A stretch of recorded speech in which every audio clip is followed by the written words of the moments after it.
Finally current electricity के best revision notes में लेके आ गया हूं। ऑलरेडी मैंने इलेक्ट्रोस्टैटिक पोटेंशियल और इलेक्ट्रोस्टैटिक्स के बेस्ट रिवीजन नोट्स ऑलरेडी डाल चुका हूं, उस वीडियो को भी जाके आप जरूर देखना। इसके अंदर मैंने हाईलाइटेड न्यूमेरिकल्स जो भी है, न्यूमेरिकल पोर्शन, डेरिवेशन और ग्राफ्स को इंक्लूड कर दिया है, यूनिट्स को इंक्लूड कर दिया है और इंपॉर्टेंट फॉर्मूले रिलेशन को इंक्लूड कर दिया है। मतलब अगर आप इन नोट्स को कर लेते हो, साथ में आप प्रीवियस ईयर्स कर लेते हो। अब कई बच्चों के पास प्रीवियस ईयर्स नहीं है तो उसका भी लिंक मैं डिस्क्रिप्शन में दे रहा हूं, आप उसको यूज कर सकते हो। वो सवाल का मैं आपको दे रहा हूं। जब आप ये दोनों को कर लेते हो आपका ये चैप्टर बहुत अच्छे से कंप्लीट हो जाता है, बेशक आपने पहले पढ़ा हो या नहीं पढ़ा हो। अब इन नोट्स का पीडीएफ आपको डिस्क्रिप्शन में मिल जाएगा, लेकिन यार उससे पहले आप डेरिवेशन इंपॉर्टेंट कौन से और न्यूमेरिकल वो तो सुन लो। तो डेरिवेशन की बात करूं तो ड्रिफ्ट वेलोसिटी, जिससे सैंपल पेपर के अंदर भी क्वेश्चन आया हुआ था, और मैं कह रहा हूं कि शायद ड्रिफ्ट वेलोसिटी के जगह आपसे क्या बोले कि drive the relation between drift velocity and current density, तो वो भी उसी तरीके से होगा, नोट्स के अंदर दे दिया है। इसी तरह आपको बोलते हैं कि करंट और ड्रिफ्ट वेलोसिटी के अंदर या फिर मोबाइलिटी और ड्रिफ्ट वेलोसिटी के अंदर ड्राइव करो, तो कुछ नहीं, तीनों केसेस के अंदर पहले आपको ये वाला ड्राइव करना है और उसके बाद आपको 2 स्टेप आगे करने होते हैं।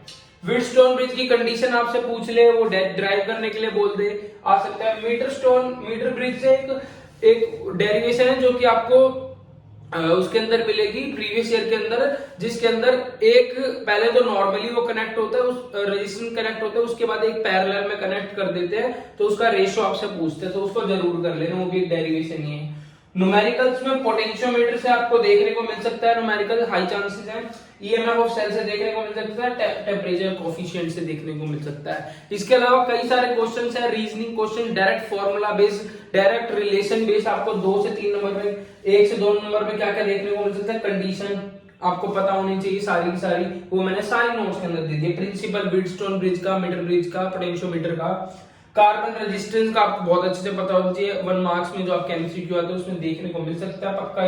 रिलेशन आपको पता जो होना चाहिए करंट डेंसिटी के बीच में, कंडक्टिविटी के बीच में, रेजिस्टेंस के बीच में, जो भी ये फॉर्मूले है इन सब के बीच में आपको रिलेशन पता होना चाहिए। डायरेक्ट फॉर्मूला बेस्ड क्वेश्चन आपको देखने को मिल सकते हैं और ग्राफ भी काफी सारे हैं आपको देखने को मिल सकते हैं। जैसे कि एक ग्राफ ये है गैलियम आर्सेनाइड का, जिसके अंदर एक में क्या होता है, ये वाला पोर्शन ओबे करता है ओम्स लॉ, ये वाला नॉन ओमिक रीजन है, ठीक है, और ये वाला नेगेटिव रेजिस्टेंस, तो आपसे ये पूछ लेता है कई बार। फिर सेमीकंडक्टर का जो आपका ग्राफ है वो पूछ लेता है, और सेमीकंडक्टर का टेम्परेचर रेजिस्टेंस के साथ कंडक्टर का, तो वो सारी चीजें मैंने आपकी नोट्स के अंदर इंक्लूड कर दी, इसलिए मैं इसको वन ऑफ द बेस्ट कह रहा हूँ। आपको डिस्क्रिप्शन में लिंक होगा, वहां से डाउनलोड कर लेना। कोई भी दिक्कत होती है मेरे साथ कमेंट सेक्शन में आप शेयर कर सकते हो। अभी आप यार मैं आपको ये नहीं सजेस्ट करूंगा कि आप 3 से 4 घंटे के वन शॉट जाके देखो। अभी मैं आपको बोलूंगा रिवीजन नोट्स करो और प्रीवियस ईयर्स करो, और अगर जैसे कोई समझ नहीं आ रहा है तो उस टॉपिक का वन शॉट में से देख लो, तो आपका टाइम भी बचेगा और आप मल्टीपल टाइम रिवीजन करके आ पाओगे, और इसी तरह आप 90+ स्कोर कर पाओगे अपने पेपर के अंदर। जैसे किसी और चैप्टर के नोट्स प्रिपेयर होते हैं, आज ही के अंदर मैं आपको वो क्या कर दूंगा, डिलीवर कर दूंगा। सो मिलते हैं नेक्स्ट वीडियो में, तब तक के लिए ऑल दी वेरी बेस्ट।